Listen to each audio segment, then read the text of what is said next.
Barb Keisman, and today I wanted to teach a part of tithing that I don't think has been taught much, and that is the promise of God. And this is in Malachi 3, and it's verse 11. He says, "To those who tithe, I will prevent pests from devouring your crops."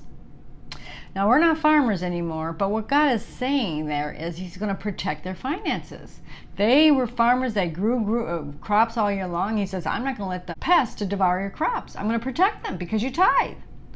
So anyway, I had been tithing, and on occasion I bought a car. It was a used car, and it had air conditioning, but when I turned it on, it didn't work. And so I took it to have it recharged. I thought that's maybe all it needed.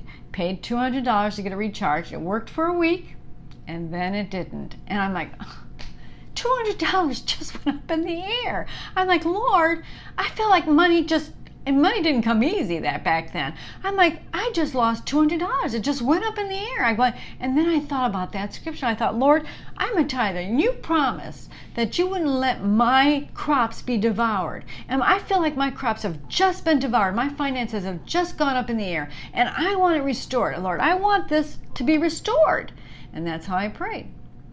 Well, about a week later, now I'm a photographer at this time, and I had ordered a wedding album for one of my clients, and it had been a month and a half, and it hadn't come in. And so I called the company, and I said, hey, I'm just checking to see where that album is. It's been a month and a half. This is kind of like the second time I've called, and they go, oh my goodness. They go, we are so sorry. We're going to get that album out right away, and we're going to not charge you for it. I go, that's not necessary. I just need the album. And they go, no, we insist. We are not going to charge you. And you know how much that album cost? Exactly $200. And I connected the dots. I go, oh my gosh. This is true. This promise is true. Well, since then, I've had many occasions where I've claimed that promise. When I felt like something disappeared from me, I've claimed that promise, and every single time it's been restored.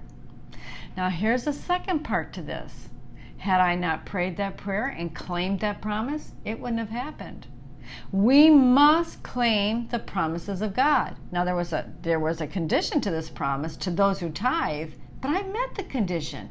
And so because I met the condition, I said, Lord, you said, and that's so many times that's what God wants us to do with His promises, to claim them.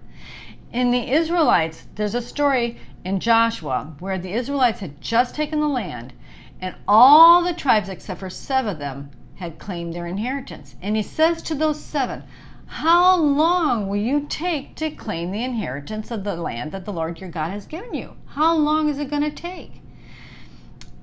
Even so, we have the promises of God. That's our inheritance. But we need to claim it.